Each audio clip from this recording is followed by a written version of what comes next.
This is a sample audio-video presentation chapter from the book, Melodies, Movies and Memories, written by Late Shri Nalin Shah. The book is published by Saarthak Prakashan, Ahmedabad. Price ₹300 inclusive of postage.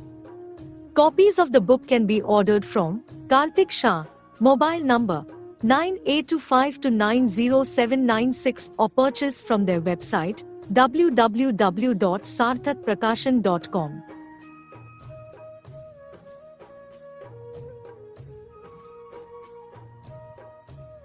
In Search of Gold.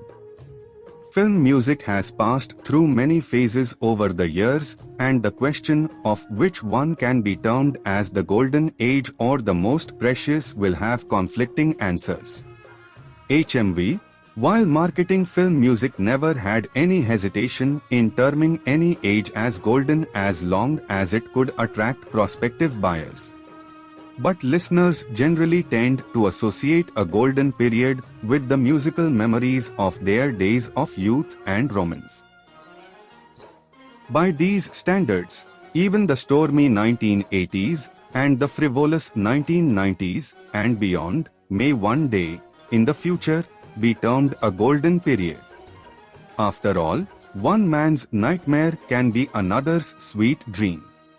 People like me who grew up on the music of the post-partition era thought that the golden era of music had arrived with the arrival of Lata. The songs of Raj Kapoor's Barsat, 1949, Zia Bekarar Hai, Barsat Mein Humse Mile Tum Sajan stirred the imagination of young listeners.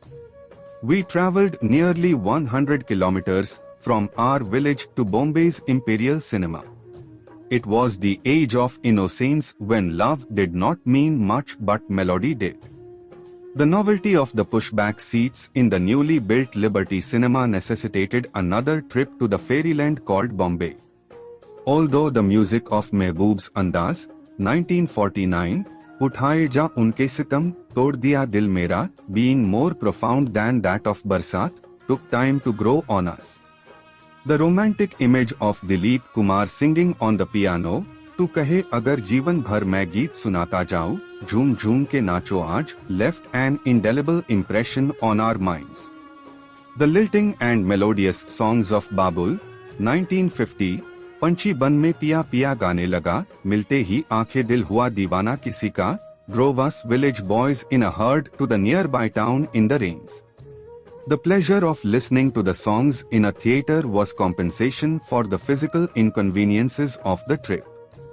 The memories of sitting in a crowd, surrounding the only radio in the village ecstatically listening to Aayega Aane Wala, Mahal, 1949, is still fresh in my mind, and also the excitement of hearing my first farmaish of the song Badi Bhool Hui Tujhe Pyar Kiya, Magroor, 1950, on the radio.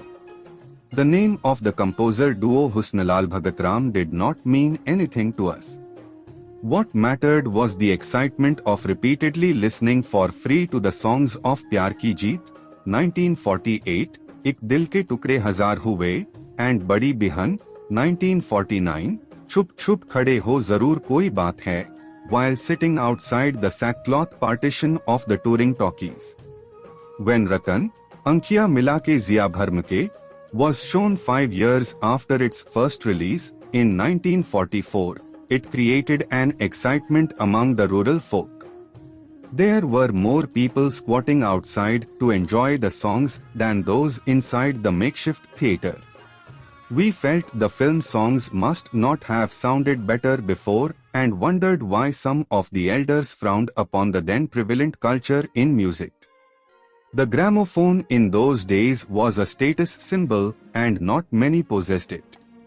It was hired mostly during marriage festivities from a nearby town. It was during one such occasion that I heard Noorjahan singing Baithi Hu Teri Yaad Ka Lekar Ke Sahara, Gaon Ki Gori, 1945, on a worn-out 78 RPM disc. Something stirred within me. I wanted to hear more of that enchanting voice. It was a strange revelation later when I heard her songs of Khandan, 1942, Tu Kaun Si Badli Mein Mere Chand Hai Aaja, It sounded different and more appealing than what I was exposed to earlier. When passion becomes obsession, it transcends the constraints of time. The new revelations made me delve further into the past, to the days of Basant, 1942, Humko Hai Pyari Hamari Galiya, Parul Ghosh, and Kismet, 1943, Ghar Ghar Mein Diwali Hai Mere Ghar Mein Andhera, Amirbai. My focus shifted and I realized that the music of my time was not necessarily the most melodious. For listeners, overwhelmed by the popularity of Mukesh and Rafi, the songs of Sagal belonged to another generation. It took time and effort to discover the unmatched genius of Sagal, which eventually became an obsession with me. If Sagal appeared on my mental horizon, Pankaj Malik and Kanan Devi were not far behind.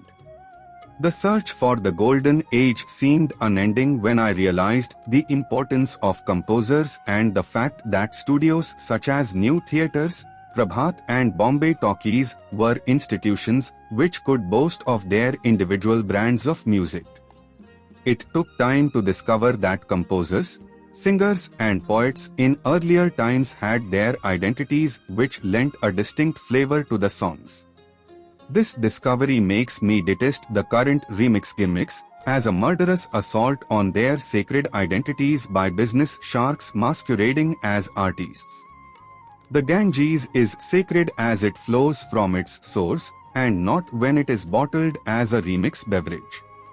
A chance exposure to the songs of Rajkumari, Birhan Jaij Aadhi Raat, Swami, 1941, Zinat Begum, Raate Na Rahi Wo, Dasi, 1944, and Naseem Akhtar's Aag Lagi Dil Mein Wo Pyari, Shahjahan, 1946, opened up new vistas before me.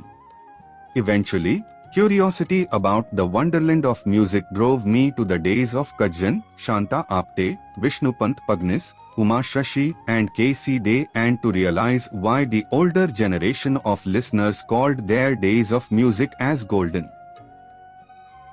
The question is who is to judge the true worth of a musical era? Not the music companies, which have no scruples in branding any yellow metal as gold to exploit the market. Not even the common listener whose personal estimation is confined to a narrow precinct. He or she is not able to give thoughtful consideration to the melodic depth, the power of expression and the throw of words on the part of a singer, the orchestration and the creative ability of the composer to lend the song a lasting appeal. The common listener is more often swayed by flashy orchestration and ear-catching melodies. The relevance of the term golden to a musical age is dependent on many factors including the time and the environment. But the academic question cannot take away the appeal of any music composed at any time if it has an inherent charm. Although the music of the 1930s was before my time, yet after scanning the entire period from then and now, I have come to believe that the songs of Sagal and Kanan Devi in the 1930s are more memorable than most others that followed. I find the music of the 1940s more enchanting than anything heard before or after. The music of the 1950s too was extremely melodious though more ostentatious. The decline started in the 1960s. The musical scene became barren in the 1970s, with very few exceptions such as Pakiza, 1971, Umrao Jan, 1981, with most of the creative composers dead and the rest having lost their creative powers. If I hear anything today that fascinates me, as in Parinita, 2005, I instinctively know that its roots are deeper. It is a clever rehash of something that was done in the past. Still, it makes listening a pleasant experience compared to the trash passing off as music. After all, the show must go on. This is a sample audio-video presentation chapter from the book Melodies, Movies and Memories, written by Late Shri Nalin Shah. The book is published by Saarthak Prakashan, Ahmedabad. Price, Rs 300, inclusive of postage.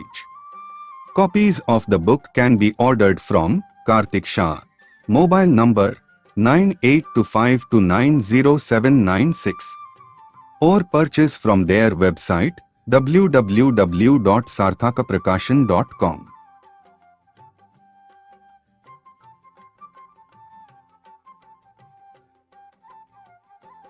This audio-video presentation is prepared by me for the sole purpose of promotion of the book by Shri Nalin Shah. All contents, images, photographs, layout of the book etc. are used for this purpose only. Copyrights for all the materials used remain with the respective owners. Vinay Shah.